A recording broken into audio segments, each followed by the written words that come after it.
Hey guys, Asif here at UK Bitconnect. Hope everyone's doing well. And just a video addressing what's going on with Bitconnect at the moment. So a lot of you know and are aware that the Bitconnect site is down. We first assumed it was for maintenance. That was what the first initial message from Bitconnect was. And then obviously it's been more than 24 hours at this time of recording. Obviously, if you guys are watching it at a later time, it may be back up. But initially, we thought it was due to a maintenance issue with Bitconnect. So that was the message they sent out. And then obviously on their social media, Twitter pages, they released a message saying it was down for maintenance. And then they updated it with the reason for it being down was a DDoS attack, which basically is when a lot of people try flooding the site. That's a very basic way of putting it. But yeah, simplistically, it's basically a lot of people trying to log in at the same time, which makes the site unusable. They can't actually hack into the site. They can't steal any data. They can't do anything malicious. The only thing they can do is stop people logging in and making it a hassle for everyone else. So yeah, on Twitter, it was all updated that the Bitconnect site would be down, and just keep checking back for when it's up. So that's that part of the scenario. Obviously, Bitconnect X is still up. That is still working as it should be. No DDoS attack on Bitconnect X. The ICO is going very well. It's now into its 5th day. I've been lucky enough to buy into the ICO every single day apart from the launch day, and picking up a few tokens every single day. They are selling out quick though. Literally within a couple of minutes of the ICO going up for sale, all 261,333 tokens sell out in minutes, and I'm guessing it's going to be no different going forward. So Bitconnect X is still up, it is still running, no issues with Bitconnect X. Again, on the Bitconnect Twitter website, they do explain all of this, saying Bitconnect X is down, so it's just being refreshed. So that's one of the main issues at the moment affecting users, is Bitconnect being under a DDoS attack and the site not working. Another thing that's been bubbling under the surface for quite a while is the cease and desist that Bitconnect received from Texas, and now they've also received it from North Carolina. So this applies to US users. So if you go into Bitconnect's website and try logging on, it will ask you what state you are in. If you're in Texas or from North Carolina, you can no longer reinvest. I think Bitconnect are still consulting their legal team, but again, it's causing a lot of concern for a lot of people out there regarding Bitconnect and Bitconnect X, because obviously the ICO is also banned in the United States. So if you are in the United States, unfortunately, you will not be able to get into the Bitconnect X ICO. And that's not going to change anytime soon, because I think the US has a strict policy on ICOs in general. So yeah, so all of those two were the major issues that were causing a lot of people concern actually using the platform. So you had the cease and desist, then you also had the DDoS attack, and then we also heard word from a few promoters on YouTube that they have been instructed to stop promoting Bitconnect. So here we've got Craig Grant. He's basically, in his channel, he's removed all his Bitconnect videos. Trayvon James, also on Twitter, has also kind of said, look, I'm not here to give financial advice, and they've eased up on the promotion of Bitconnect. So I think that's more for a legal issue, because it's about selling investments. So if you're promoting an investment, it's unregulated, it causes a concern for the US, and they kind of issued the cease and desist. It's happened in Texas, North Carolina, so it could spread. So I think Bitconnect have done something very sensible before it spreads to every state. What they have done is just said, look, let's just hold on for a little while and kind of converse with the legal team and see what their opinion on the whole issue is, and take it from there. So yeah, those are the three major factors that are causing a lot of fear, uncertainty, and doubt, or FUD, as the Bitcoin community and the crypto community like to call it.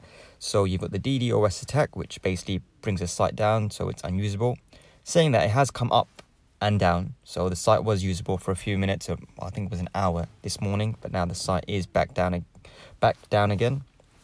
So if we look at this cease and desist letter, It basically boils down to North Carolina and Texas saying we don't want you to sell unregulated securities or investments to our citizens. Fair enough. The cease and desist has worked, so Bitconnect are no longer operating in those regions. The ICO is not being sold in the US, so they're adhering to all the rules possible, which is now we come on to all of this issues about people calling it a scam, and a lot of people were on the sidelines just waiting for Bitconnect to crash and say, haha, I told you so, it was always a Ponzi, it was a scam, it was a pyramid. Right, so I'm going to address that issue now. First of all, if you're a Ponzi, if you're a scam, why are you adhering to the rules? Make sense? Criminals don't adhere to rules. They don't adhere to guidance. They even got Bitconnect, a huge organization. They've adhered to all the regulations, all the cease and desist. They're complying, which only legitimizes their organization. As far as them being a Ponzi or a scam and they're just waiting to leave, Bitconnect's an organization. We've got to remember this. So they're making money. They're making very, very healthy profits. Very good profits leads to businesses continuing. So they've got no reason to exit. They've got no reason to scam. Just look at the Bitconnect X ICO. It is selling out daily within minutes. They're making millions and millions, $13 million in 2 minutes daily. That's what it boils down to. There is so much demand for Bitconnect that it makes no sense for them to leave the market. The equivalent would be Apple releasing an iPhone and a MacBook or something and saying it goes on sale end of the month. Everyone buys the MacBook, they pay for it up front, they wait for delivery, and nothing gets delivered. That's the equivalent. While Apple know in the long run, it makes more sense for them to just continue making products, continue selling them, and continue making healthy profits. And that's exactly what's going on. There is nothing wrong with Bitconnect. It is in very good health. It's just unfortunate that they've had this DDoS attack. They aren't the only one. Davecoin has also had a DDoS attack, and they've had it in the past, they'll have it again in the future. The cease and desists, although they are concerning, but Bitconnect are complying. So they are not causing any more issues in the US market. And you got to understand the US market is only a portion of Bitconnect's operations. So they can afford to say, look, let's just hold off for a month and see what the legal advice is, see what the lawyers say. Can we go back into the market? Can we go back into the US? And then kind of take it from there, rather than just going, no, we're not going to listen to anyone. We're going to go in there and do what we want. If they were doing that, I would be more concerned. Because my concern is an exit or a Ponzi, they want the most return they can get, the most profits they can get, and then just leave, vanish, poof, gone. But no, they're complying. So all this promoting, stopping, it's not going to harm Bitconnect, because Bitconnect's at a stage now where I think promotion and referrals, it's got to the growth is so huge now, you don't need more promotion. So it's sensible from Bitconnect. They've said, look, Craig and Trayvon, they promote in a different type of way where it's just showing their money. They're not educate, it's more just kind of showing what you can achieve. And then it gives people the wrong idea. So I understand where the cease and desist come from. You're giving an unrealistic picture of what can be achieved. Obviously, they've got their lending profits and their wallets accumulated from a lot of referrals. So the average person's not going to get that. They will make money, but not as much. So I understand where the cease and desist come from. But I also understand, and kudos to Bitconnect, because they've complied. They've kind of understood the cease and desist and said, look, you're right. We'll hold off for a little while.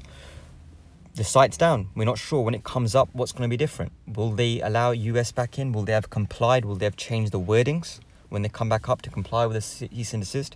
Will they have changed their referral program? Will they have changed their promotion techniques?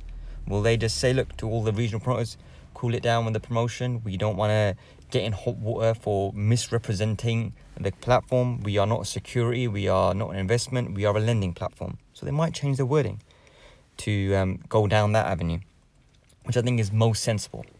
Also, sponsors, I think Dino over at KISS, Keep It Simple, Stupid. Dino, he was also aggravated with the way promoters are promoting. And I agree. He spoke about Roy Murphy off the Bitconnect channel, telling people in the United States to go ahead, make new accounts with VPNs and use him as a sponsor. So yeah, those type of tactics don't paint Bitconnect in the best of light. We're here to promote the platform. That's what a promoter does. They want to show it in the best possible light possible. So it's all about weighing up what you're saying. And I think Bitconnect's done the right thing. They've gone down the route of being very transparent, very clear, saying, look, the DDoS attack happened, we're dealing with it. Box ticked. Number 2, we've had a cease and desist, we can't operate in Texas and North Carolina. Box ticked. They're not letting people reinvest, or you can withdraw your profits, but you can't reinvest in those.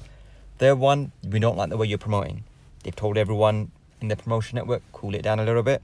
We will get back to you on regarding how you're going to promote this platform. Box ticked. So personally, I think the health of Bitconnect is fine. It's unfortunate, or timing's unfortunate, but the actual platform is working.